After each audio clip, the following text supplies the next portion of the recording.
अंतर्राष्ट्रीय जगत vision news. Faridabad के सूरज कुंड में लगे मेले में एक बड़ा हादसा हो गया। यहां लगा झूला अचानक टूटकर गिर गया, जिससे झूले में बैठे लोग बड़ी संख्या में घायल हुए हैं। वहीं एक व्यक्ति की मृत्यु की भी खबर है। देखिए पूरी खबर। 39वें अंतर्राष्ट्रीय सूरज कुंड हस्तशिल्प मेले में एक दुखद हादसा हो गया।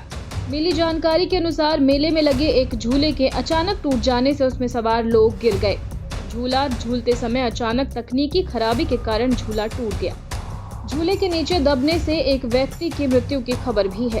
हादसे में 5 से अधिक लोग गंभीर रूप से घायल बताए जा रहे हैं, जिन्हें तुरंत नजदीकी अस्पताल में भर्ती करवाया गया है। मौके पर मौजूद पुलिस प्रशासन और राहत टीमों ने तुरंत मोर्चा संभाला और मलबे में दबे लोगों को बाहर निकाला गया। प्रशासन मामले की जांच कर रहा है और झूले के फिटनेस और सुरक्षा मानकों में कहां चूक हुई, उसकी जांच की जा रही है। फिलहाल खबरों में इतना ही। अपडेटेड रहने के लिए हमारे चैनल को सब्सक्राइब कर लीजिए। नई खबरों के नोटिफिकेशन के लिए बेल आइकन जरूर दबाइए। नमस्कार।